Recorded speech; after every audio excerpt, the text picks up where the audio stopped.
ఆదికాండము 5వ అధ్యాయము 21వ వచనం నుండి మనము 24 వరకు చదువుకుందాం. హానోకు 65 ఏళ్ళు బ్రతికి మెతూషెలను కనెను. హానోకు మెతూషెలను కనిన తర్వాత 300 ఏళ్ళు దేవునితో నడుచుచు కుమారులను కుమార్తెలను కనెను. హానోకు దినములన్నీ 365 ఏళ్ళు. హానోకు దేవునితో నడిచిన తర్వాత దేవుడు అతన్ని తీసుకొని పోయెను కనుక అతడు లేకపోయెను. మనం చదివిన వాక్యాన్ని, చదవబోతున్న వాక్యాలను దేవుడు మన కొరకు దీవించును గాక. మీలో కొంతమంది నన్ను ప్రశ్నిస్తున్నారు, ఏంటన్నా 2 వారాలుగా ఇదే చదివించినారు, మళ్ళా 3వ వారం కూడా మళ్ళా ఆదికాండం 5వ అధ్యాయం అంటున్నావు ఏంటన్నా అని మీలో కొంతమందికి ప్రశ్న రావచ్చు. ఎందుకో ఎంత ముగిద్దామన్నా 1 వారంలోనే ముగిద్దాం అనుకున్నాను, చేత కావట్లేదు.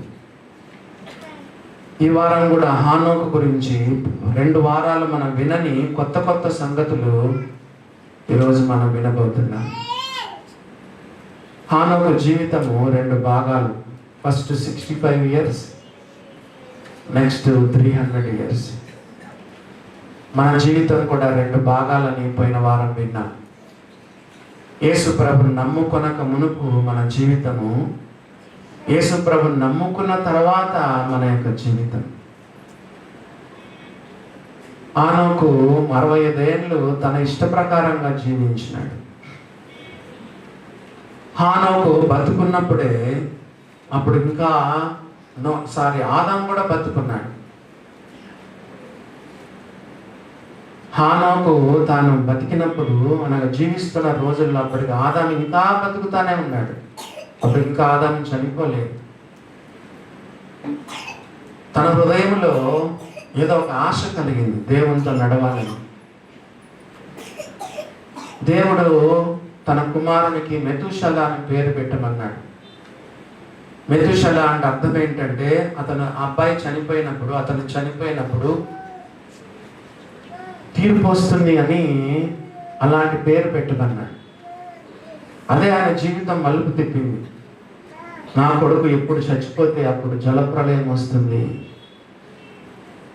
మరి అప్పటి నుంచే కాబోలు ఆయన దేవునితో నడవడం ప్రారంభించాడు. ఆదాముని అడుగుంటాడు, తాతయ్య, గ్రేట్ గ్రాండ్ ఫాదర్, తాతయ్య మరి ఏదైనా తోటలో ఎలా ఉండేది? ఆదాము చెప్పుకుంటాడు, చల్లపూటన దేవునితో నేను నడుస్తున్నప్పుడు నాకు చాలా ఎంత సంతోషంగా ఉండేది, కానీ ఏం చేద్దాం, నేను దేవుని మాట వినలేకపోయాను, టోటల్ నేను మిస్ అయిపోయాను. అదంతా దేవునితో నడవడం ఎంత అనుభూతి అది. మరి అందుకే హానోకుకు ఒకవేళ ఆశ కలిగినట్టుంది, 65 సంవత్సరాలు పోతే పోయింది, నా యొక్క మిగిలిన జీవితము నేను దేవుని కొరకు నడుస్తాను అనుకొని దేవునికి ఆశ చూపించాడు. ఆశ చూపిస్తే దేవుడు ఆయన ఆశను తృప్తిపరిచాడు. మరి హానోకు దేవునితో నడవడం ప్రారంభించాడు. 300 సంవత్సరాలు, సుదీర్ఘమైన సంవత్సరాలు దేవునితో నడిచినట్టుగా మనము చూడగలం. మొత్తానికి వాళ్ళ కుమారుని యొక్క పేరు అర్థం చెప్పండి, మెతూషెల అంటే అర్థం చెప్పండి. At his death judgement will come. అంటే ఎప్పుడైతే మెతూషెల చనిపోతాడో అప్పుడు దేవుని తీర్పు వస్తుంది. మెతూషెల ఎంతకాలం బతికాడు చెప్పండి, ఎవరైనా చెప్తారా? 969 సంవత్సరాలు. అంటే మెతూషెల చనిపోయిన తర్వాతనే జడ్జిమెంట్ వస్తుంది. అంటే దేవుడు వారికి ఎంతకాలం టైం ఇచ్చినట్టు చెప్పండి చూద్దాం. మెతూషెల చనిపోతేనే తీర్పు వస్తుంది, జలప్రళయం వస్తుంది. అంటే దేవుడు వారికి ఎంత టైం ఇచ్చినట్టు? 969 సుదీర్ఘమైన సంవత్సరాలు దేవుడు వారికి అవకాశం ఇచ్చాడు. మరి నువ్వు ఎన్ని ప్రసంగాలు విన్నావు? దేవుడు ఎప్పుడు చెప్పకుండా చేయడు, చెప్పే చేస్తాడు. 969 సంవత్సరాలు వాళ్ళకు సమయం ఇచ్చాడు. 969 సంవత్సరాలు అయిపోయిన తర్వాత, మెతుషల చనిపోయిన తర్వాతనే దేవుని తీర్పు వస్తుంది. ఈరోజు నువ్వు అనుకుంటున్నావు, అన్నా నేను సరిగా లేకపోయినా, దేవుళ్ళు లేకపోయినా నన్నేం దేవుడు శిక్షించట్లేదన్నా, దేవుని దీర్ఘశాంతానికి పరీక్ష పెడతావా? దుష్క్రియకు తగిన శిక్ష శీఘ్రంగా కలగపోవట చూచి మనుషులు భయము విడిచి హృదయపూర్వకంగా దుష్క్రియలు చేయరు. ప్రసంగి గ్రంథము చూడండి ఏమని రాయబడిందో. ప్రసంగి గ్రంథంలో 8వ అధ్యాయము 11వ వచనం. దుష్క్రియకు తగిన శిక్ష శీఘ్రంగా కలగకపోవట చూచి మనుషులు భయము విడిచి హృదయపూర్వకముగా దుష్క్రియలు చేదురు. 969 సంవత్సరాలు దేవుడు వారికి సమయం ఇచ్చాడు. ప్రకటన గ్రంథం 2వ అధ్యాయం. ప్రకటన గ్రంథం చూడండి 2వ అధ్యాయము 21వ వచనం. మారు మనసు పొందుటకు నేను దానికి సమయం ఇచ్చితిని కానీ అది తన జారత్వము విడిచిపెట్టి మారు మనసు పొందనల్లదు. ఇదిగో నేను దాన్ని మంచము పట్టించి దానితో కూడా వ్యభిచరించువారు దాని క్రియల విషయమై మారు మనసు పొందితేనే కానీ వారిని బహుశ్రమల పాలు చేతును. దేవుడు చాలా టైం ఇస్తాడండి మార్చుకోవడానికి. మారు మనసు పొందుటకు నేను దానికి సమయం ఇచ్చి తిని. ఎవరికి? తుయతైరా సంఘం అంటే బిలీవర్స్ ఎంత చండాలంగా తయారవుతున్నారో చూడండి. సంఘానికి దేవుడిచ్చిన ఆఖరి వర్తమానం చెప్పమంటారా? సంఘానికి ప్రకటన గ్రంథంలో 7 సంఘాలు ఉన్నాయి. 5 సంఘాలకు దేవుడు సంఘానికి ఇచ్చిన ఆఖరి మెసేజ్ ఏంటంటే రిపెంట్ రిపెంట్ రిపెంట్. మారు మనసు పొందుటకు నేను దానికి సమయం ఇచ్చితిని.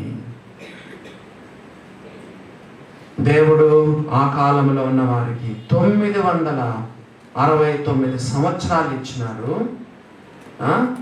నోహ వచ్చిన తర్వాత 120 సంవత్సరాలు టైం ఇచ్చాడు.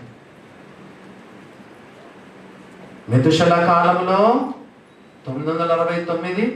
తీరా నోహ పుట్టాడు. ఈయనకు గ్రేట్ గ్రేట్ గ్రాండ్ సన్, మునిమనుముడు. ఎవరికి? హానోకుకు మునిమనుముడు ఎవరు? నోవాహు. నోహ కూడా ప్రకటించాడు, వాక్యం ప్రకటించాడు. 120 సంవత్సరాలు ప్రకటించాడు. మారరే. ఇంకో విషయం నేను చెప్తాను. దేవునితో హానోకు 300 సంవత్సరాలు నడిచిన ఒక్కరిని కూడా ఇన్ఫ్లుయెన్స్ చేయలేకపోయినాడు.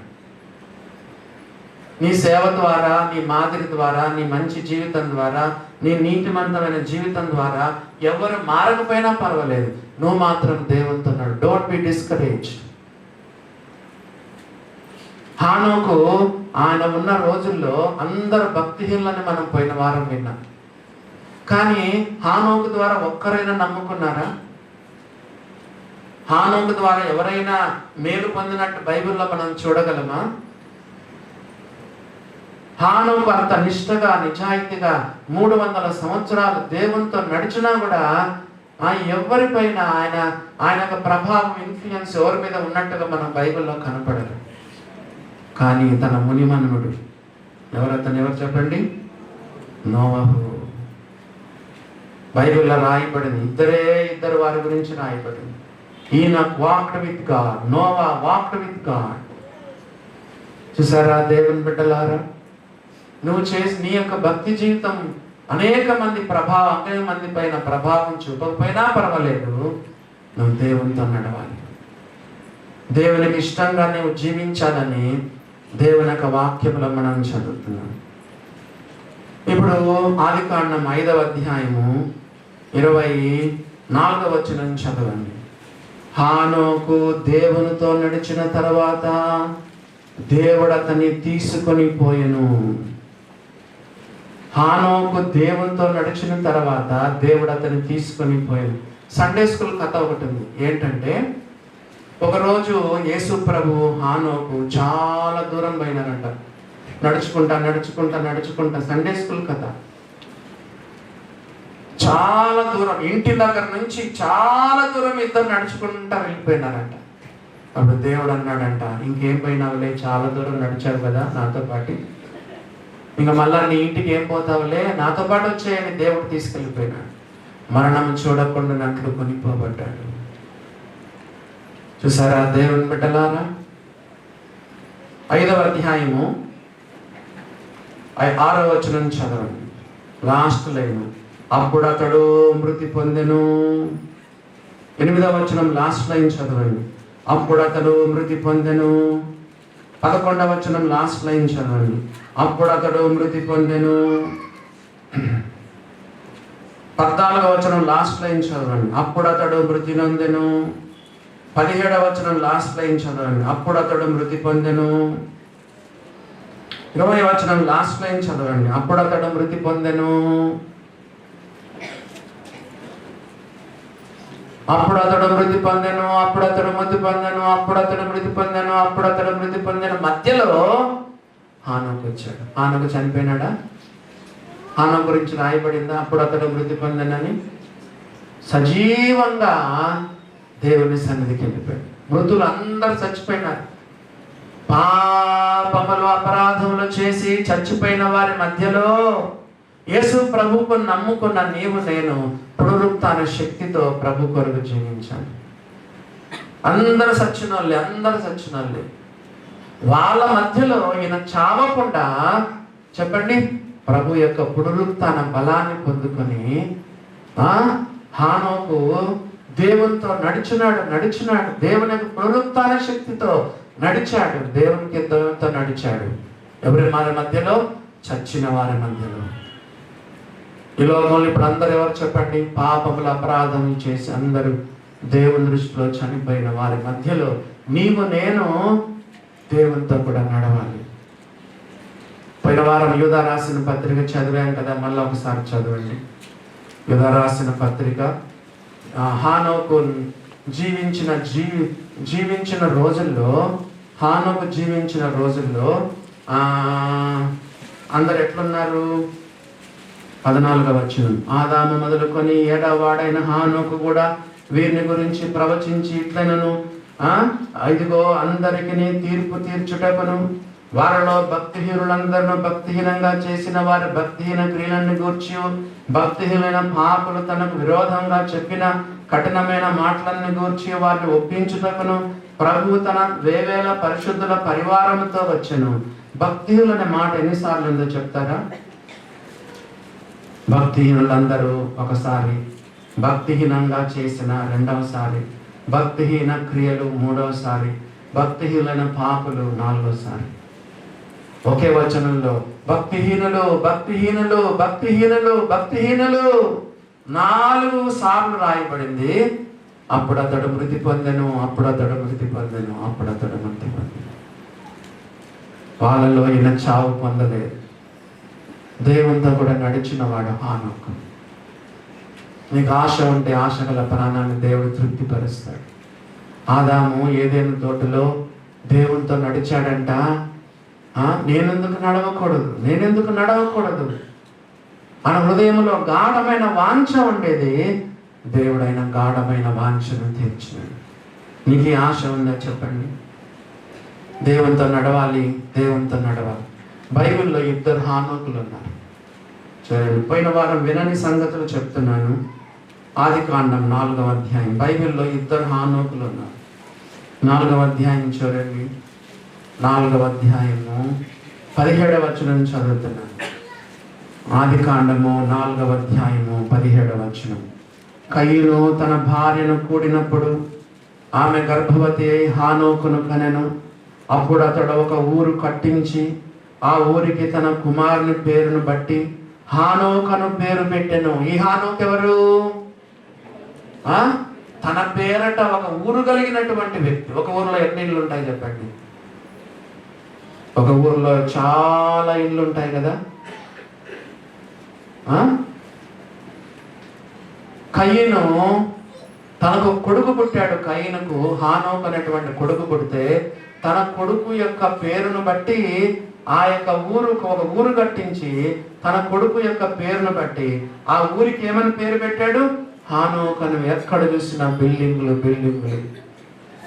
ఒకవేళ ఈయన కూడా బిల్డర్ ఏమో హానోకు కదా. అది మొదటి హానోకు. రెండవ హానోకు చెప్పండి. రెండవ హానోకు ఎవరు చెప్తారు? ఎవరైనా? The one who walked with God. ఒకటేమో మరి తన ఊరంతా ఇల్లు కలిగినటువంటి హానోకు ఒక బిల్డర్ లాగా ఉన్నట్టున్నాడు. రెండవది హానోకు ఎవరు చెప్పండి? A man who walked with God. మరి నువ్వు ఏ హానోకు లాగా ఉంటావు? పేరు ప్రఖ్యాతులు ఆ రోజుల్లో సంపాదించుకుంటున్నారు, ఇల్లు కట్టించుకుంటున్నారు, బాబేలు గోపురాన్ని కట్టుకున్నారు. ఆ రోజుల్లో పేరు సంపాదించుకుందాం అనుకుంటున్న రోజులు 11వ అధ్యాయంలో. కయీను సంతానం వారంతా కూడా ఆకాశమునంటూ పర్వతాన్ని శిఖరాన్ని కట్టుకుందాం, గోపురం కట్టుకుందాం అనుకుంటున్నారు. ఆ రోజుల్లో వాళ్ళు ఇల్లు ఎక్కువ కట్టుకునేటువంటి వారు. నువ్వు ఒక బిల్డర్ అయిన హానోక, లేకపోతే దేవునితో నడుస్తున్న హానోక? పరీక్ష చేసుకో. దేవుని బిడ్డలారా, ఈ సమయంలో హెబ్రీయులకు రాసిన పత్రిక 11వ అధ్యాయము 5వ వచనం చదువుదాం. మీకు ఒక విషయం తెలుసా? బైబిల్ ప్రారంభంలో హానోకు ఉన్నాడు.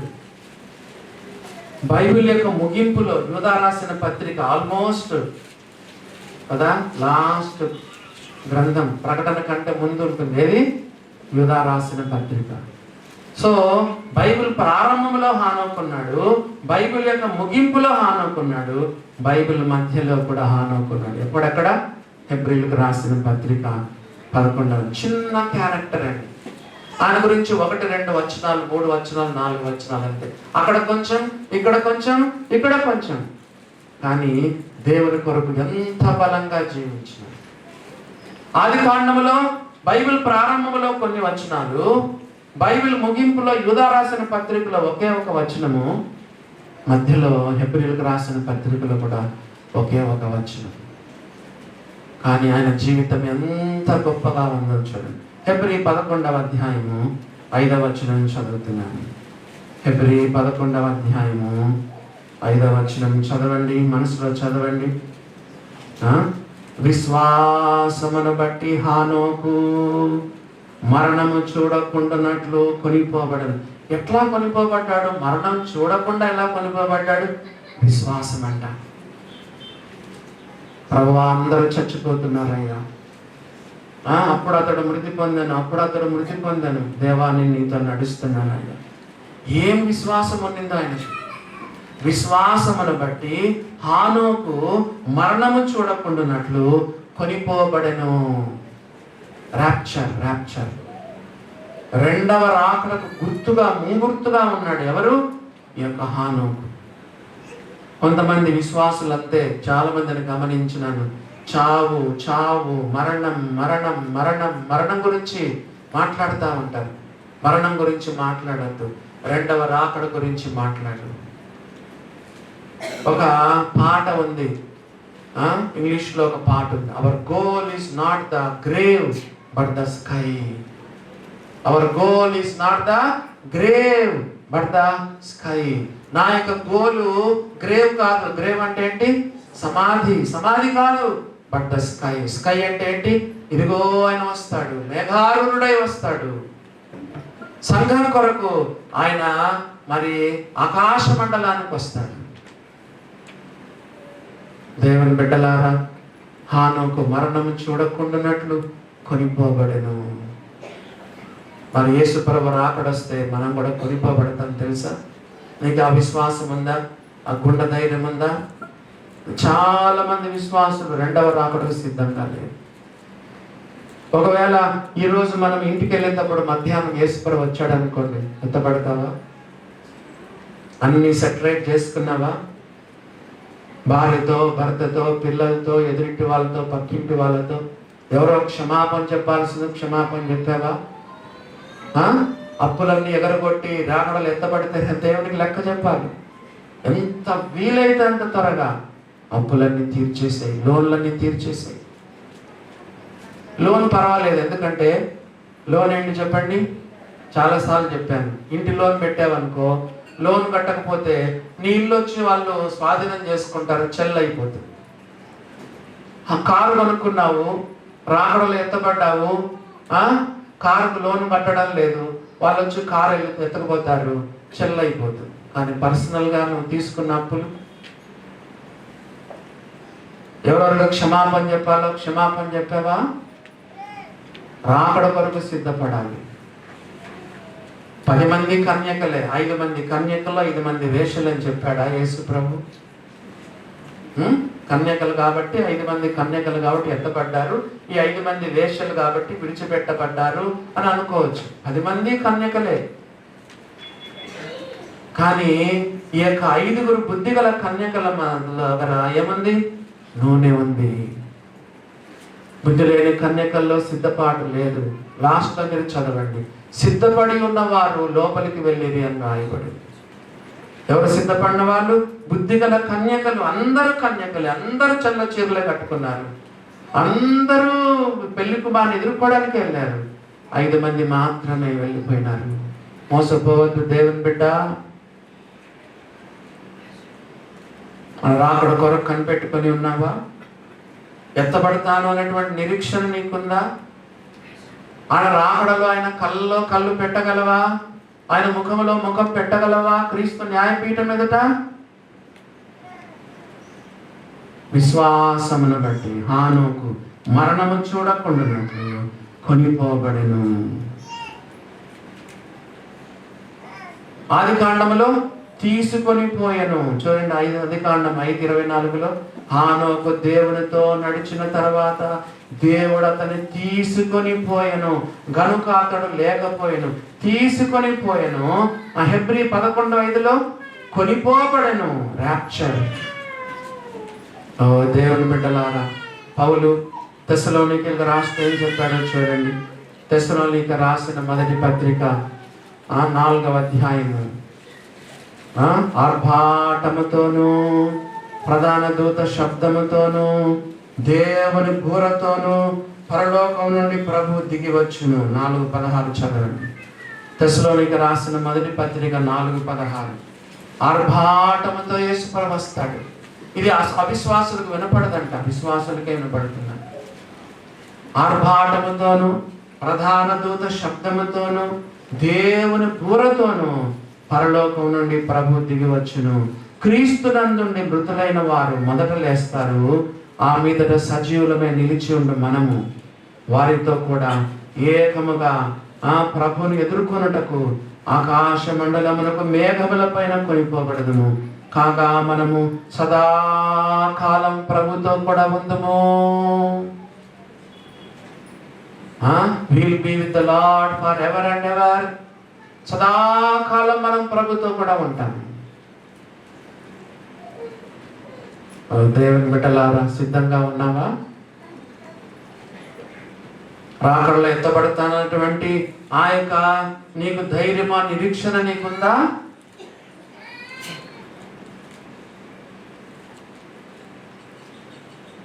పది మంది కన్యకలైతే 5 మాత్రమే వెళ్ళిపోయినట్టుగా చూడగలం.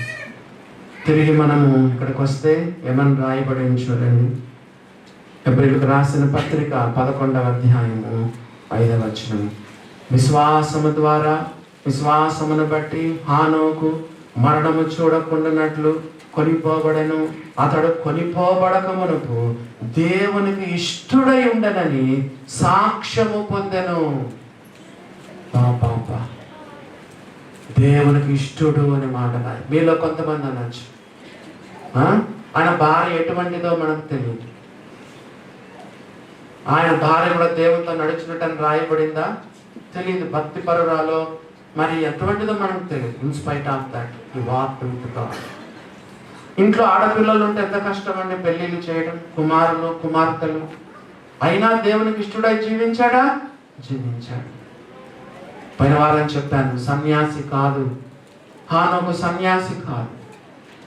హానోకు కొనిపోబడక మనకు దేవునికి ఇష్టడై ఉండనని సాక్ష్యం పొందాను. పరలోకానికి వెళ్ళిన తర్వాత మరి భక్తులందరూ కూడినప్పుడు దేవదూతలందరూ కోట్ల మంది దేవదూతలు, కోట్ల మంది భక్తుల మధ్యలో మరి దేవుడు ఏమని పిలుస్తాడో ఈయన. మీరు ఎప్పుడైనా జనవరి 26 ఏంటి చెప్పండి, రిపబ్లిక్ డే రోజున మరి టీవీ చూసినారు ఎప్పుడైనా? రిపబ్లిక్ డే రోజున రాష్ట్రపతి ఏం చేస్తాడు చెప్పండి? ప్రెసిడెంట్ అందరికి ఏం చేస్తాడు చెప్పండి? చెప్పండి, ఏమేస్తాడు? అవార్డ్స్ ఇస్తారు. Very good. పురస్కారం అంటారు కదా, అవార్డ్స్ ఇస్తారు. కొంతమందికి పరమవీర చక్ర కదా, చెప్పండి. ఎవరెవరైతే సోల్జర్స్ ప్రాణాలకు తెగించి యుద్ధంలో పోరాడి శత్రువుని జయిస్తారో వాళ్ళు కొంతమందికి చేయి తెగిలిపోయి ఉంటుంది, కాలు తెగిపోయి ఉంటుంది. యుద్ధంలో పోరాడి రక్తము చిందించి పోరాడి కాళ్ళ చేతులను పోగొట్టుకొని కుంటుతూ వస్తారు. రిపబ్లిక్ డే రోజున సోల్జర్స్ వాళ్ళకి ఎటువంటి అవార్డు ఇస్తారు? పరమ వీర చక్ర. సాక్ష్యం పొందాడు, దేవునికి ఇష్టడై ఉండని సాక్ష్యం పొందాడు. మరి నీకేమి సాక్ష్యం ఉంది? నాకేమి సాక్ష్యం ఉంది? ఏది నీ సాక్ష్యము, ఏది నీ త్యాగము, రారమ్ము క్రైస్తవా, ఏది నీ సాక్ష్యము, ఏది నీ త్యాగము, యేసు వార్తను చాటింపను ఎలా నిర్లక్ష్యము, లేచి రారమ్ము ఓ క్రైస్తవా, ఏది నీ సాక్ష్యము. ఏది నీ సాక్ష్యం ఏంది? నా సాక్ష్యం ఏంది? ఉందా నీకు సాక్ష్యం? ఉందా? కొంతమందికి డివైన్ లైట్లో ఉన్న వాళ్ళకి సాక్ష్యమే లేదు. చర్చికి వస్తావు కానీ నీకు సాక్ష్యం లేదు. దేవునికి ఇష్టడై ఉండనని సాక్ష్యం పొందారు. దేవుని బిడ్డలారా, విశ్వాసులు ఉండొచ్చు, భక్తులు ఉండొచ్చు, దేవునికి ఇష్టలు. ఆయన గురించి ఎంత మంచి మాటలు రాయబడినాయి చూడండి. భార్య ఉంది, పిల్లలున్నారు, కంటానే ఉన్నాడు, కుమారులను కుమార్తెలను కంటానే ఉన్నాడు, సంసారం చేస్తానే ఉన్నాడు. బహుశా ఆయన ఉద్యోగం ఏమై ఉంటుంది చెప్తారు ఎవరైనా? వ్యవసాయం. కల్టివేషన్ అనేది ఎంత కష్టం అండి. ఆ రోజుల్లో వాళ్ళకి ఇదే, పశువులు, వ్యవసాయం. ఆ రోజు ఇలాంటి ఉద్యోగాలు ఉండేవి కాదు. హానోకు బహుశా ఒక ఫార్మర్, ఒక రైతు, వ్యవసాయం చేసుకునేటువంటి వాడు, కష్టపడి పంటలు పండించుకొని కుటుంబాన్ని పోషించేవాడు. కానీ దేవునితో నడుస్తున్నాడు. ఆయన దేవునికి ఇష్టడై ఉన్నాడు, సాక్ష్యం పొందాడు. మీకు చాలాసార్లు చెప్పాను, పరలోకానికి వెళ్ళిన తర్వాత కొంతమంది విశ్వాసులు ఎప్పుడెప్పుడు బంగారు వీధుల్లో అయినా, నాకు కనీసం ఒక బంగారు గొలుసు కూడా లేదు, ఒక బంగారు ఉంగరం కూడా లేదే. పరలోకం వెళ్ళిన తర్వాత ఎప్పుడెప్పుడు బంగారు వీధుల్లో నడుద్దాము, గంతులేద్దామని కొంతమంది అనుకుంటారు. ఎప్పుడెప్పుడు బంగారు కిరీటాలు, బంగారు భవనాలు, బంగారు బంగళాలు, బంగారు బహుమతులు పొందాలని ఎంతో మంది తహతహలాడుతున్నారు. కానీ కొంతమందికి ఏంటో తెలుసా? అది కాదు గురి. పరలోకానికి వెళ్ళి యేసు ప్రభుని పెట్టుకొని అక్కడ సింహాసనం వేసున్న యేసు ప్రభుని పెట్టుకొని బంగారు వీధుల్లో ఏం చేస్తావు? బంగారు భవనాలు తీసుకొని ఏం చేస్తావు? బంగారు బహుమతులు తీసుకొని ఏం చేస్తావు? బంగారు కిరీటాలు తీసుకొని ఏం చేస్తావు?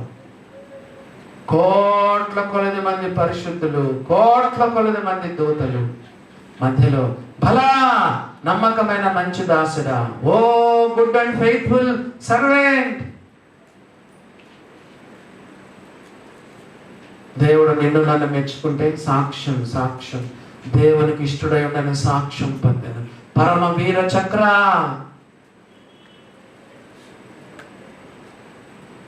ఇంకొక మాట కూడా కదా, ఈయన నా ప్రియ కుమారుడు, ఈయన యందు నేను ఆనందించుచున్నాను, ఈమె నా ప్రియమైన కుమారి, ఈమె యందు నేను ఆనందించుచున్నాను. నా వైపు చూడండి, చెప్పండి. ఈయన నా ప్రియ కుమారుడు, ఈమె నా ప్రియ కుమారి, ఈయన యందు ఆనందించుచున్నాను, ఈమె యందు ఆనందించును. దేవుడు చెప్పగలిగితే పరలోకంలో నీ గురించి నా గురించి దేవుడు ఆ మాట చెప్పగలిగాడు. అతను కొనిపోబడక మునుపు దేవునికి ఇష్టడై ఉండనని సాక్ష్యము పొందెను. బైబిల్లో రాయబడింది, దేవుని సాక్ష్యము మరీ బలమైనది అని రాయబడింది. దేవుని సాక్ష్యము మరీ బలమైనది. మనుషుల సాక్ష్యం కాదు, మనుషుల సాక్ష్యం కూడా అవసరమే, కానీ దేవుని ద్వారా మనం పొందే సాక్ష్యం ఇంకా గొప్పగా ఉండాలి. మీలో కొంతమంది నాతో అంటున్నారు, అన్నా ఆనోకులాగా నేను కూడా దేవునికి ఇష్టడుగా ఉండాలనుకుంటున్నాను, ఎట్లాగన్నా అని మీరు ప్రశ్నిస్తే దాని కిందనే జవాబు చూడండి. 11:6 చదవండి. అన్నా మరి నేను కూడా హానోకులాగా దేవునికి ఇష్టడుగా ఉండాలనుకుంటున్నానన్నా, ఎలాగన్నా అని ఒకవేళ మీరు నన్ను అడిగితే వెంటనే కింద ఎట్లాగ మనం దేవునికి ఇష్టలుగా ఉండగలమో దాని సమాధానం 6వ వచనంలోనే ఉంది. 11:6 చదవండి. ఏంటి దేవునికి నువ్వు ఇష్టంగా ఉండాలంటే ఏముండాలి నీకు? చెప్పండి, 6వ వచనం చదివి చెప్పండి.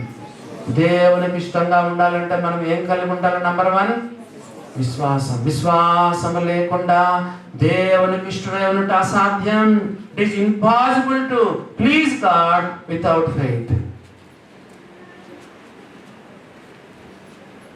విశ్వాసం లేకుండా దేవునికి ఇష్టలుగా మనం ఉండలేము. విశ్వాసం ఉందా? ఈ రోజుల్లో విశ్వాసంలో లేకుండా పోయింది. తోమా విశ్వాసే, కానీ యేసుప్రభు ఏమన్నాడు తెలుసా?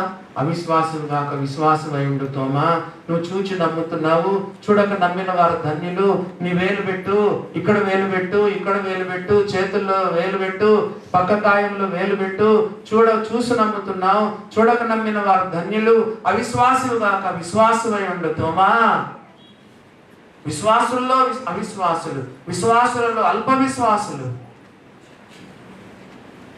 విశ్వాసం లేకుండా దేవునికి ఇష్టం సాధ్యం ఉందా? దేవుడు ఎంత విశ్వాసం ఉందా అమ్మా? అయ్యా, ఏంటి విశ్వాసం అంటే ఏంటి చెప్పండి. అదే వచనం చదవండి. విశ్వాసం అంటే అదే వచనం చదవండి, 6వ వచనం. ఏంటి విశ్వాసం అంటే? దేవుని యొద్దకు వచ్చేవాడు ఆయన ఉన్నాడు. మీలో ఎంతమంది ఈరోజు నమ్ముతున్నారు, ఈ క్షణం నమ్ముతున్నారు యేసు ప్రభు మన మధ్యలో ఆత్మరూపిగా సంచరిస్తున్నారు? మీరు కుటుంబ ప్రార్థన 2-3 చేసుకునేటప్పుడు మీ ఇంట్లో యేసు ప్రభు ఉంటున్నాడు. ఇమ్మానుయేలు అంటే దేవుడు మనకు తోడని అర్థం. కొన్నిసార్లు నువ్వు ఒంటరిగా ఉండేటప్పుడు యేసు ప్రభు నాతో ఉన్నాడు, నాలో ఉన్నాడని మీరు ఎంతమంది నమ్ముతున్నారు? ప్రతి కష్టంలో నాతో ఉన్నాడు కదా. మనం పాట పాడతాం, నలుగురుగా కనపడ్డ ముగ్గురిని అగ్నిగుండంలో వేస్తే నలుగురుగా కనపడ్డారంట. ఎంత అద్భుతం చూడండి. అమ్మా అయ్యా, యేసయ్య నీతో ఉన్నాడు. దేవుని వద్దకు వచ్చేవాడు ఆయన ఉన్నాడని నమ్మాలి. దేవుని వద్దకు వచ్చేవాడు ఆయన ఉన్నాడని. నెక్స్ట్ చూడండి, తన్ను వెదకు వారికి ఫలము దయచేయవాడని నమ్మవలెను కదా. God is going to give us the reward to those who seek him diligently. తన్ను వెదకు వారికి ఫలమిస్తాడు, ఇదే నమ్మకం, ఇదే విశ్వాసం. దేవుని వద్దకు వచ్చేవాడు ఆయన ఉన్నాడు, చూస్తున్నాడు, వింటున్నాడు, ఫలం దయచేస్తాడు, తన్ను వెదకు వారికి ఫలమిస్తాడు. He'll give us reward to those who seek him diligently. దేవుని బిడ్డలారా, కాబట్టి నీవు నేను హానోకులాగా దేవునికి ఇష్టంగా ఉండాలంటే మళ్ళీ ఏమండాలి చెప్పండి? విశ్వాసం ఉండాలి. పరీక్ష చేసుకో, విశ్వాసం ఉందా లేదు పరీక్ష. లేకపోతే ఏం చేయాలి తెలుసా? విశ్వాసమున కర్త కొనసాగించువాడు. విశ్వాసమున కర్త అంటే author of our faith. Author అంటే రాసేవాడు. దేవుణ్ణి అడుగు, ఓ దేవా నీ యొక్క విశ్వాసం నా హృదయం అనే పలక మీద రాయ్యా. Author of our faith. దేవుడే విశ్వాసాన్ని మన హృదయం అనే పలక మీద రాస్తే నీకు నాకు తిరిగే ఉండదు. విశ్వాసం లేకుండా దేవునికి ఇష్టమైనట్టు అసాధ్యం.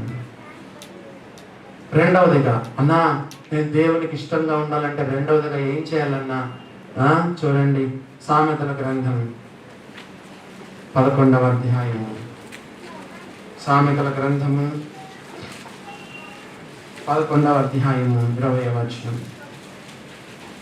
సామెతల గ్రంథం 11వ అధ్యాయము 20వ వచనం. రెండవ లైను, యథార్థముగా ప్రవర్తించువారు ఆయనకి ఇష్టలు. యథార్థత అంటే ఏంటో తెలుసా? వేషధారణ లేనివారు. ఎప్పుడైనా యేసు ప్రభు అయ్యో వేషలారా అన్నాడా? పాపులారా అన్నాడా? అయ్యో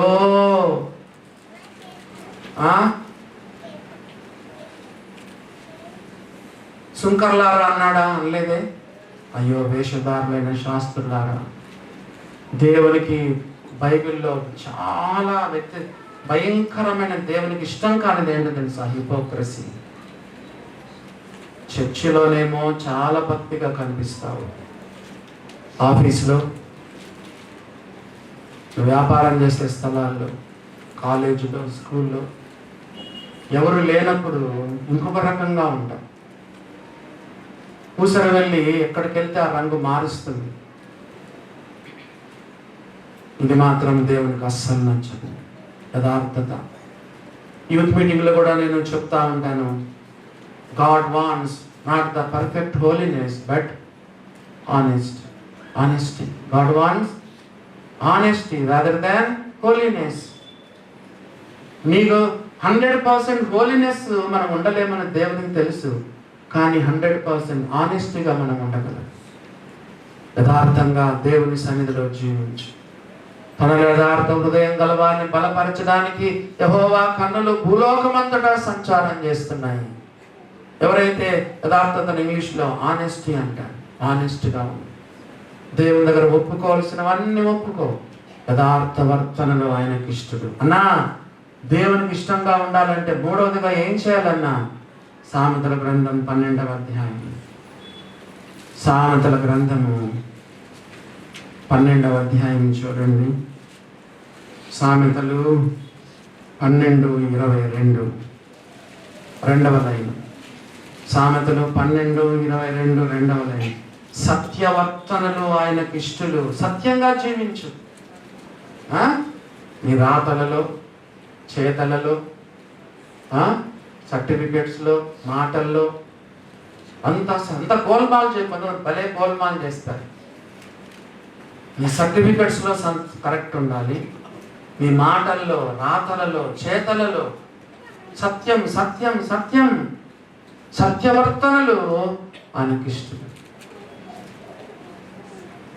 లోకం ఏం చెప్తుంది? 100 అబద్ధాలు ఆడక పెళ్లి చేయాలి. విశ్వాసులు కూడా అదే పాటిస్తున్నారు. విశ్వాసులు కూడా అదే పాటిస్తున్నారు. దేవుని బిడ్డలారను నరకానికి వెళ్ళే ప్రతి లిస్టులో అబద్ధికులు ఉన్నారు. నరకానికి వెళ్ళే ప్రతి లిస్టులో అబద్ధికులు ఉన్నారు. పరీక్ష చేస్తూ సత్యవర్తనులు ఆయనకి ఇష్టలని బైబిల్లో రాయబడి. నాలుగవదిగా మనం చూస్తే యెషయా గ్రంథము 5వ అధ్యాయం 7వ వచనం. యెషయా గ్రంథము 5వ అధ్యాయము 7వ వచనం. దేవునికి ఇష్టంగా ఉండాలంటే మనం ఏం చేయాలి? యెషయా గ్రంథం 5వ అధ్యాయం 7వ వచనం. రెండవ లైన్, 3వ లైన్. యూదా మనుష్యులు ఆయనకి ఇష్టమైన వారు. యూదా మనుష్యులు. యూదా అంటే ఏంటి? యూదా అంటే ఎవరైనా అర్థం చెప్పగలరా? యూదా అంటే స్తుతి చేసేవాళ్ళు దేవునికి ఇష్టమైన వారు. మరి స్తుతులు చెల్లించాలి ఈరోజు బల్లలో 3 వాక్యం చెప్పడాను కొంచెం ఎక్కువ సమయం కూడా తీసుకున్నాం. స్తుతులు చెల్లించాలి 3. బలలో మాట్లాడే వాళ్ళు కూడా టైం పాటించాలి. 9:30 నుంచి 10 వరకు పాటలు, 10 to 10:30 ఏంటి పల్ల ప్రసంగం, ఒక 2 లేదా 3 చెప్తారు.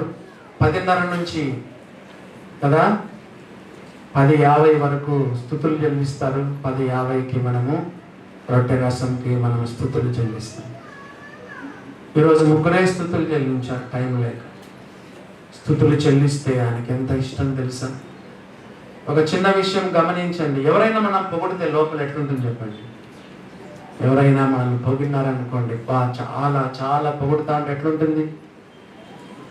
దేవుని పొగిడితే దేవునికి ఎంత ఇష్టం తెలుసా? స్తుతి చేయుట యథార్థవంతులకు శోభస్కరము. యెహోవాను స్తుతించుట మంచిది. దేవుని వాక్యం ఉంచారు. మన పాట కూడా మనకుంది, యెహోవాను స్తుతించుట మంచిది. కొన్ని మంచి విషయాలు చెప్పండి చూద్దాం.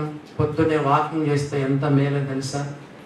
నాకేమనిపిస్తుందంటే, ఒకరోజు ఈ దేహం దేవుని ఆలయం కాబట్టి, పరిశుద్ధాత్మక ఆలయం కాబట్టి, ఒకరోజు హెల్త్ గురించి చెప్పాలని ఉంది నాకు. బైబిల్లో నుండే హెల్త్ గురించి ఏమేమి మంచివి చెప్పండి. పొద్దున్న లేస్తే వాకింగ్ చేయడం మంచిది, బ్రీతింగ్ ఎక్సర్సైజ్ చేయడం మంచిది. ఇంకా చెప్పండి. కొంచెం వేడి నీళ్ళు నిమ్మకాయ రసం రాస్తే మంచిదంట. తేనె కలుపుకోవడం మంచిదంట. షుగర్ ఉన్న వాళ్ళు రాత్రి కదా మెంతులు నానబెట్టుకొని పొద్దునే తాగితే చాలా మంచిదంట.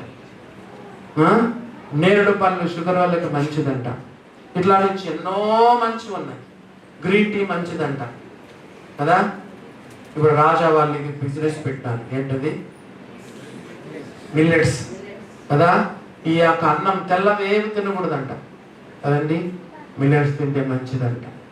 కొన్ని మంచివి ఉన్నాయి. అలాగనే స్పిరిచువల్గా స్తుతి చేయటం మంచిది. దేవునికి ఎంత ఇష్టం తెలుసా? మనం ఏం చేస్తాం? చేసే అరగంట ప్రార్థనలో 2 నిమిషాలు మాత్రమే స్తుతిస్తాము. మొత్తము 27-28 నిమిషాలు ప్రార్థన చేస్తాము. యూదా మనుషులు ఆయనకి ఇష్టమైన వారు. స్తుతి చేయటంలో శక్తి ఉంది తెలుసా? నేను చదువుకునే రోజుల్లో 2 పుస్తకాలు కొన్నాను. ఒకటి చెర నుండి స్తుతికి, prison to praise. Number 2 power in praise, స్తుతిలోని శక్తి. నా జీవితమే మలుపు తిప్పిందండి 2 పుస్తకాలు చదివిన తర్వాత. నా జీవితంలో ఏం జరిగినా కూడా నేను ఎన్నడూ బాధపడలేదు, లేకపోతే దేవుని మీద సనగలేదు, దేవుని మీద విశ్వాసం సన్నగిల్లేదు, డిప్రెషన్లోకి వెళ్ళలేదు. ఏం జరిగినా కూడా డిప్రెషన్లోకి వెళ్ళలేదు. ఎందుకంటే ఆ యొక్క బుక్లో అంతా రాసి పెట్టారు. దేవుడు ఏం చేసినా మన మేలు కొరగా చేస్తాడు. పరీక్షలో ఫెయిల్ అయినావా? ఎక్కడో ఇంటికి అడ్వాన్స్ కట్టావు, వద్దని పంపించేసినారు. ఒక సంబంధము కుదిరింది, మళ్ళా వద్దని మానేసుకున్నాను. ఒక జాబ్ ఊడిపోయింది కదా. ఏదో అనారోగ్యం వచ్చింది, ఏదో డబ్బులు పోయినాయి. ఒకరోజు ఇంట్లో దొంగలు పడ్డారు కదా. దొంగలు పడ్డానికి ఒక మంచి విషయం చెప్పమంటారు. ఆల్రెడీ చెప్పాను. మీ ఇంట్లో ఎవరైతే దొంగతనం చేశారో కనీసం వాళ్ళ కొరకు నువ్వు ఏం చేయొచ్చు? ప్రార్థన చేయొచ్చు. అందుకే దేవుడు నీ ఇంట్లో దొంగతనం. ఆ దొంగ కొరకు ప్రపంచంలో ఒక్కరైనా ప్రార్థన చేస్తుంటారా? నువ్వు ప్రార్థన చేయడానికి దేవుడు ఒక అవకాశం ఇచ్చినాడు. నీ ఇంట్లో చాలా విలువ కలిగిన డబ్బులు, వస్తువులు కొనిపోయినాయి. ఒక అవకాశం దేవుడు నీకు ఇచ్చాడు. కాబట్టి ప్రతిదీ కూడా దేవుడు నీ మేలు కొరకు ఆయన మలచగలడు. అందుకే నీ జీవితంలో ఏం జరిగినా కూడా దేవుని స్తుతించు. ఏమొచ్చినా దానికి ఒకే ఒక వాక్యం. రోమా 8:28 all things work together for good for those who love the lord. దేవుని ప్రేమించే వారికి, అనగా ఆయన సంకల్పము చొప్పున పిలువబడిన వారికి మేలు కలుగుటకే సమస్తము సమకూడి జరుగుతుంది. ఆల్ థింగ్స్, సమస్తము సమకూడి జరుగుతుంది. ఒక ఎగ్జాంపుల్ చెప్పాను, మళ్ళా చెప్పమంటారా? పిల్లలకు జిగ్జాగ్ పజిల్ మనం కొనిస్తాం. జిగ్జాగ్ పజిల్ అంటే అన్ని అట్టముక్కలు అన్నమాట. కానీ ఒక గైడ్ కూడా ఇచ్చుంటాడు. ఆ గైడ్ ప్రకారంగా ఒక్కొక్క అట్టముక్క ఒక్కొక్క చోట పెట్టాల్సిన చోట పెడితే ఏమొస్తుంది చెప్పండి? ఒక బిల్డింగో, ఒక చెట్టో, లేకపోతే ఒక జంతువో ఏదో ఒకటి ఫామ్ అవుతుంది.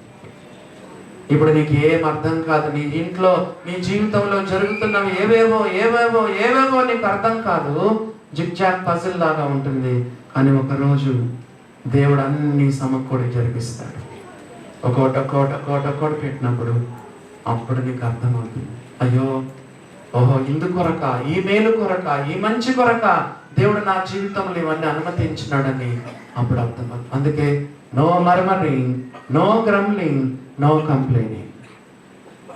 సనకూడదు, గొనకూడదు, కంప్లైనింగ్ అనగా ఫిర్యాదు చేయకూడదు. Always give thanks. ఎప్పుడు స్తుతించండి, ఎప్పుడు స్తుతించండి. యూదా మనుష్యులు ఆయనకు ఇష్టమైన వనము. యూదా అంటే ఏంటి? స్తుతి. స్తుతించుట ఆయనకు ఇష్టమే. మరి కొంతమంది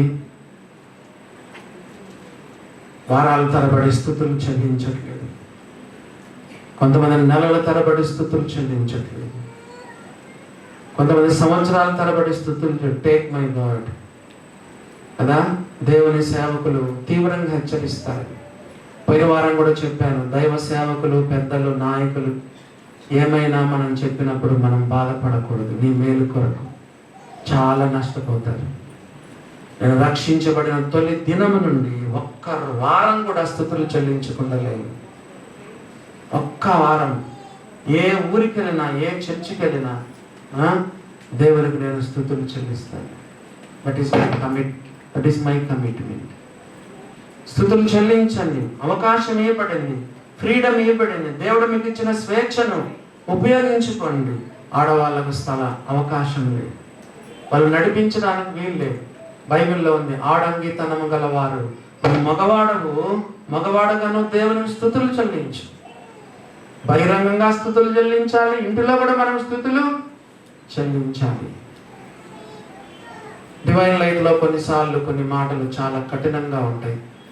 ఏదేమైనా వీ హ్యావ్ టు యాక్సెప్ట్. ఆ తర్వాత మనం చూస్తే ఎవరు దేవునికి ఇష్టలు అన్నా, నేను ఇంకా దేవునికి ఇష్టంగా ఉండాలనుకుంటే కీర్తనలు 16:3. కీర్తనల గ్రంథము 16వ కీర్తన 3వ వచనం చూడండి, ఏమని రాయబడిందో. దేవునికి ఇష్టంగా ఉండాలంటే ఏంటి? 16వ కీర్తన 3వ వచనం. నేను ఇలాగందును, భూమి మీద ఉన్న భక్తులే శ్రేష్ఠులు, వారు నాకు కేవలం ఇష్టలు. భక్తులు ఇష్టలు. ఉందా? భక్తుందా? మాయా భక్తుందా?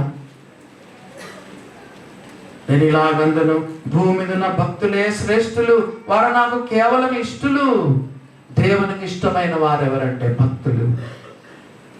మీ భక్తి ఆదివారం వరకే, అది కూడా ఆదివారము కొన్ని గంటలే.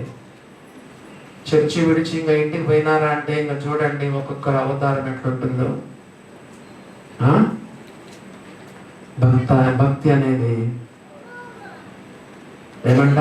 ఇహలోక మాలిన్యము తన కంటకుండా తను తాను కాపాడుకుని తండ్రి అయిన దేవుని ఎదుట పవిత్రమును నిష్కలంకమైన భక్తి అదనక దిక్కులేని పిల్లలను, విధవరాండ్లను వారి ఇబ్బందిలో పరామర్శించుటయు, ఇహలోక మాలిన్యము తన కంటకుండా తన్ను తాను కాపాడుకొనుటయే. లోకములో ఎంతో మరిన మంది సోదరుడు సోదరి భక్తిగా జీవించు. ఆ తర్వాత మరి దేవునికి ఇష్టంగా జీవించాలంటే మరొక మాట, 7వదిగా రోమిలకు రాసిన పత్రిక 14వ అధ్యాయం. రోమిలకు రాసిన పత్రిక 14వ అధ్యాయం చూడండి, ఏమని రాయబడిందో. 18వ వచనము. ఈ విషయమందు క్రీస్తునకు దాసుడైన వాడు దేవునికి ఇష్టడు. ఈ విషయమందు క్రీస్తుకు దాసుడైన వాడు దేవునికి ఇష్టడు. క్రీస్తుకు దాసుడుగా ఉన్నావా? క్రీస్తుకు దాసుడుగా ఉన్నావా? చెప్పండి. దేవుని బిడ్డలారా, ఎవరైతే క్రీస్తుకు దాసులుగా ఉంటారో దేవునికి ఇష్టలుగా ఉంటారు. ఇంగ్లీష్ బైబిల్లో సర్వెంట్ అని లేదు. ఇంగ్లీష్ బైబిల్లో ఏమని తెలుసా? బానిసను ఏమంటారు? బానిసను ఇంగ్లీష్లో ఏమంటారు? స్లేవ్ కదా. బైబిల్లో ఆదిమ హెబ్రీ గ్రీకు భాషల్లో, తెలుగులో దాసుడు అన్న చోట ఆదిమ హెబ్రీ గ్రీకు భాషల్లో ఏముందంటే స్లేవ్ అని ఉంది, బానిస అని రాయబడి. బానిస అంటే ఏంటో తెలుసా? No time of our own, no will of our own. మన ఇష్టము ఉండదు, మన టైము ఉండదు. 24/7 we belong to Jesus. తన రక్తం ఇచ్చి మనల్ని కొనుక్కున్నాడు. మనం మన సొత్తు కాదు, మనం వేరే వాళ్ళ సొత్తు కూడా కాదు, మనం సాతాను సొత్తు కూడా కాదు, మనం దేవుని సొత్తు. ఈ మాట చదువుతుంటే ఎంతో సంతోషంగా. ఇంకో విషయం తెలుసా? సాతాను కనీసం టచ్ కూడా చేయలేడు నిన్ను నన్ను. కొంతమంది సాతాను భలే భయపడిపోతుంటాడు. నో, నిన్ను చూసి వాడు భయపడతాడు. ఎందుకంటే దేవుని పెట్టావు. యేసు ప్రభు నీలో ఉన్నాడు, నీ చుట్టూ ఆయన నిన్ను ఆవరించున్నాడు, నీ చుట్టూ దేవుని దూతలు ఉంటారు. నువ్వు సాతానుకు భయపడుతున్నావు, అసలు నిన్ను చూసి సాతాను భయపడుతున్నాడు. క్రీస్తునకు దాసుడైన వాడు దేవునికి ఇష్టడు. అతడు కొనిపోబడక మనకు దేవునికి ఇష్టడై ఉండని సాక్ష్యం పొందను. పోతే ఒక మాట మీకు చెప్పాలి. ఇంగ్లీష్ బైబిల్ ఏమని తెలుసా? హీ ప్లీజ్డ్ గాడ్ అని ఉంది. అంటే దేవుని సంతోషపెట్టి. తెలుగు బైబిల్ ఏమని చెప్పండి? దేవునికి ఇష్టడు ఇష్టడు ఇష్టడు ఇష్టడు అని తెలుగు బైబిల్లో ఉంటే, ఇంగ్లీష్ బైబిల్లో ఏమందంటే హీ ప్లీజ్డ్ గాడ్, అంటే దేవుని సంతోషపెట్టినాడంట. మరి ఒకసారి గుండెల మీద చేయబెట్టుకొని నీ జీవితం నా జీవితాన్ని చూసి దేవుడు సంతోషపడుతున్నాడా? ఇర్మియా గ్రంథంలో వారిని గురించి నేను చాటున ఏడ్చుదును. ఏమన్నాడు చెప్పండి? వారిని గురించి చాటు నేను ఏడ్చుదును. నేను చూసి చాలాసార్లు దేవుడు ఏడుస్తా ఉన్నాడు, దుఃఖపడుతున్నాడు, బాధపడుతున్నాడు. హానోకు దేవుని సంతోషపరిచినాడు. Please God. మన యాంబిషన్ ఏముండాలి తెలుసా? ఒక విశ్వాస యొక్క యాంబిషన్ ఏంటంటే దేవుని సంతోషం. ఒక భర్తకి ఏమంటుంది చెప్పండి? రోమా లేదా కొరింథీయులకు రాసిన పత్రికలో చూడండి. కొరింథీయులకు రాసినటువంటి మొదటి పత్రిక 7వ అధ్యాయము 33వ వచనం. 1 Corinthians chapter 7 verse 33. పెళ్లి అయిన వాడు భార్యను ఎలాగో సంతోష పెట్టవలనని లోక విషయమైన వాటిని గురించి చింతించుచున్నాడు. సాధారణంగా అంటే భర్త ఏమనుకుంటాడంటే, నా భార్యను ఎలా సంతోష పెట్టాలి, నా భార్యను ఎలా సంతోష పెట్టాలి, ఎప్పుడు అలాగనే ఆలోచన చేస్తానే ఉంటాడంట. 32వ వచనం. పెళ్లి కానివాడు ప్రభుని ఎలాగో సంతోష పెట్టవాలని ప్రభు విషయమైన కార్యాలను గురించి చింతించుచున్నాడు. 34వ వచనం లాస్ట్ 2 లైన్స్. 34 last 2 lines. పెళ్లి అయినది భర్తను ఎలాగో సంతోష పెట్టవాలని లోక విషయమైన వాటిని గురించి చింతించుచున్నది. భార్య కూడా ఏముంటుందంటే, somehow the other I want to please my husband అని భర్తను సంతోష పెట్టాలని ఆలోచన చేస్తాం. మనకి ఎవరు చెప్పండి? లాస్ట్ టైం కూడా చెప్పాను, హీఈస్ అవర్ హెవెన్లీ హస్బెండ్. మన యాంబిషన్, మన యొక్క కోరిక, మన యొక్క జీవిత దృక్పథం, మన జీవిత ఆశయం, అవర్ గోల్ కదా. ఇంకా ఏం చెప్తారో చెప్పండి, మీ ఇష్టం. somehow the other and I want to please God. దేవుని సంతోష పెట్టాలి, దేవుని సంతోష పెట్టాలి, దేవుని సంతోష పెట్టాలి, దేవుని సంతోష పెట్టాలి. నిజమైన విశ్వాసకి ఇలా ఉంటుందని నేను దేవుని సంతోష పెట్టాలి. తెస్సలోనికి రాసిన మొదటి పత్రిక 2వ అధ్యాయం 4వ వచనం. తెస్సలోనికి రాసిన మొదటి పత్రిక 2:4.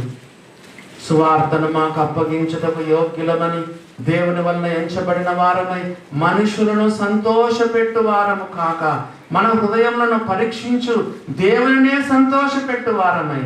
ఎవరిని సంతోషపెట్టాలి? మనుషుల్నా, దేవున్నా? నువ్వు రక్షణ పొందుంటే గాఢమైన కోరికలు ఉండాలి. నేను యేసు ప్రభును సంతోష పెట్టాలి, యేసు ప్రభును సంతోష పెట్టాలి. 4:2 కూడా చదవండి. తెస్సలోనికీయులకు రాసిన మొదటి పత్రిక 4వ అధ్యాయం 2వ వచనం. కాగా మీరు ఎలాగో నడుచుకొని దేవుని సంతోషపరచవలెను. కాగా మీరు ఎలాగో నడుచుకొని దేవుని సంతోషపరచవలెను. హానోకు 2 చేశాడు కదా, నడుచుకున్నాడు, సంతోషపెట్టాడు. He walked with God, he pleased God. మీరు ఎలాగో నడుచుకొని దేవుని సంతోషపరచవలెను, మా వల్ల నేర్చుకున్న ప్రకారంగా మీరు నడుచుకొనుచున్నారు. మళ్ళీ ఎలా నడుచుకోవాలి? 3వ వచనం. ఎలాగ నడుచుకొని దేవుని సంతోషపరచాలి? బైబిల్ చదివేటప్పుడు పైన వచనాలు కింద వచనాలు కూడా చదువు. మనం ఎలాగ నడుచుకొని దేవుని సంతోషపెట్టాలి చెప్పండి. 3వ వచనం, మీరు పరిశుద్ధులగుటయే, అనగా మీరు జారత్వమునకు దూరంగా ఉన్నట్టే దేవుని చిత్తం. జారత్వానికి వ్యభిచారానికి తేడా ఏంటి? జారత్వం అంటే పెళ్లి కాకపోయినా కొంతమంది ఒకటే తిరుగుడు తిరుగుడు తిరుగుడు తిరుగుడు కదా. పెళ్లి కాకపోయినా వివాహ సంబంధమైన జీవితాన్ని జీవించడం జారత్వం, నరకానికి వెళ్ళిపోతారు. వ్యభిచారం అంటే పెళ్ళయిన తర్వాత భార్యను కదా విడిచిపెట్టి వేరే వాళ్ళతో కాపురం అనేది వ్యభిచారం. కాబట్టి మీరు పరిశుద్ధులగుటయే, మీరు దేవుని అలా నడుచుకొని సంతోష పెట్టడమే అనే దాని అర్థం. 4వ వచనం, మీలో ప్రతి వాడును దేవుని ఎరగని అన్యజనుల వలె కామాభిలాష ఎందు కాక పరిశుద్ధత ఎందును ఘనత ఎందును తన ఘటమును ఎట్లు కాపాడుకొనవలెను, అది ఎరిగి ఉన్నట్టే దేవుని చిత్తము. కొలస్సీలకు రాసిన పత్రిక 1వ అధ్యాయం 12వ వచనం. Very very important, very very important. కొలస్సీ 1:12. కొలస్సీ 1:12 5వ లైన్. కొలస్సీ 1వ అధ్యాయము 12వ వచనము 5వ లైన్ చదవండి. అన్ని విషయములలో కనిపించిందా? చెప్పండి. అన్ని విషయములలో ప్రభువును సంతోషపెట్టునట్లు. అన్ని విషయములలో ప్రభువును సంతోషపెట్టు. ఎన్ని విషయాలు చెప్పండి? అన్ని విషయాల్లో, అన్ని విషయాల్లో, అన్ని విషయాల్లో ప్రభువును ఇదే నీ యొక్క జీవిత ధ్యేయం, అంబిషన్, గాఢమైన కోరిక, డీపెస్ట్ డిజైర్. ఒక విశ్వాసంలో ఉండాల్సింది ఏంటంటే ఎంత whatever may be the cost, whatever may be the price, నేను I want to please God.